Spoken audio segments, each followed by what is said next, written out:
आंनि सिनायथिया आंनि मुङा एसके मुसाहारि फरेस्ट ग्रेड 1 आङो आमटेका रेन्जनि सासे फरेस्टार बेवहाय मैया 26 ना मैया 26 नभेम्बर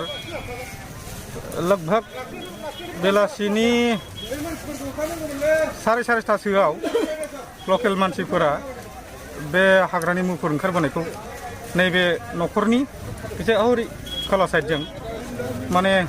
नुदों आरो ना अमा खानाय जायगायावहाय नुदों ओमफ्राय बेखौ नुनानै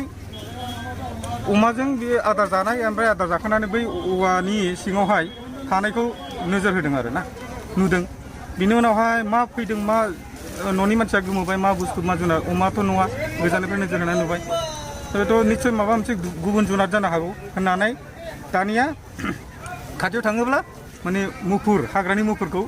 माने आइडेन्टिफाइ खालामो आरो बेनिफ्राय लेंहरलायबाय माबाय दावराव दावसि जाबाय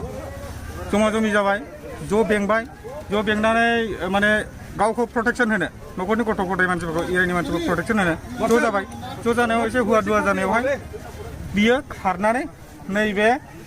प्रदीप सुत्रधरनि न'जों एटाच जानाय बे गाम्बारि बिफाङावहाय बियो आश्रय लाबाय आरो गोजौआव मैयानि मोनानि समावनो बियो जानो हागौ 5टा बा 5:30टानि गेजेरावहाय बियो बेवहाय गाखोदों बेनिफ्राय बे खबरखौ जोंनो इमिडियेटलि हरबाय जोंनि आमटेका रेन्ज खयला मेला अफिसावहाय इमिडियेटलि बे एरियानि मानसिफ्रा हरनाय लोगो लोगो जोङो आधा घन्टानि गेजेरावहाय बेयाव सफैनानै जोङो रायजोफोरखौ पाब्लिकफोरखौ गेदार जानायखौ जों बुजायबाय जे बे हाग्रानि जुनारजों बांद्राय खेला खालामनो नाङा नोंसोर गोजानाव था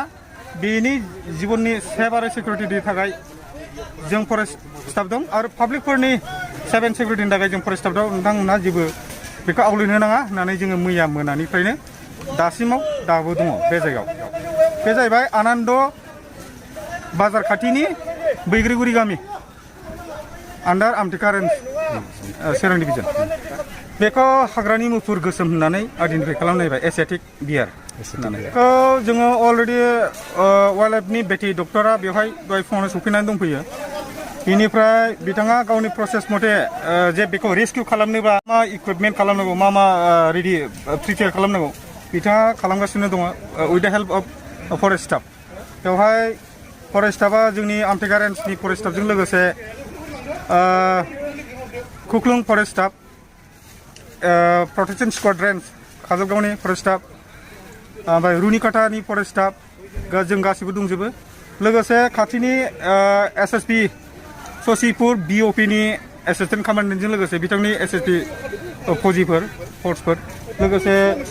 जनाथा बाजार बिअपिनि एसएसपि अफिसारजों लोगोसे माखासे बिथांनि फर्स लोगोफोर बिथांमोना मैया मोनानिफ्रायनो जोंजों हेल्प खालामगासिनो दङ ओमफ्राय दा बेखौ रेस्किउ खालामनानै बबेयाव लांनायनि मा बेबस्था लादों बेखौ रेस्किउ खालामनानै बबे जायगायावहाय हगारनाय जायो हाग्रायावनो हगारनाय जागोन दा बबे जायगायाव हगारनाय जागोन बेखौ हाइ अफिसारफ्रा बेखौ डिसकास खालामनानै बेखौ थिग खालामगोन ओमफ्राय दासिमाव जोंनिसिम बे माबाया डाइरेक्सना फैथ'नाय जायाखै दासिमाव पाब्लिक जेबो खहा जायाखै जोङो जाहाथे पाब्लिकआ जेबो खहा जाया बिनि थाखायनो जोङो एडभान्स खबर हरनाय लोगो लोगो माने जेबो जोङो माने जेबो माने माबा देरि खालामाबालानो उइदाउट फार्दार डिले जों इमिडियेटलि बिसिम रास जाफैदों आरो पाब्लिक गेदारिंखौ जों बुजायनानै कन्ट्रलाव दोनदों ओमफ्राय बे गोजौआव गाखोनाय पजिसनाव दासिमाव दं जेबो पाब्लिक हार्म जायाखै ओमफ्राय जुनारनावबो जेबो माने फिजिकेलि हार्म जायाखै बेखौ ओरैनोथ' जोंनि अनुमान खालामनायाव हाग्रायाव मानसि हाबनाय हाग्रा एवस्रांनाया सानसेनि उनाव सानसे बारायलांगासिनो दङ दा बिनि थाखायबो बिसोरनि थानाय जायगायाव आवलायनाय हिसाबै आरो बिसोरनि थानाय जानायनि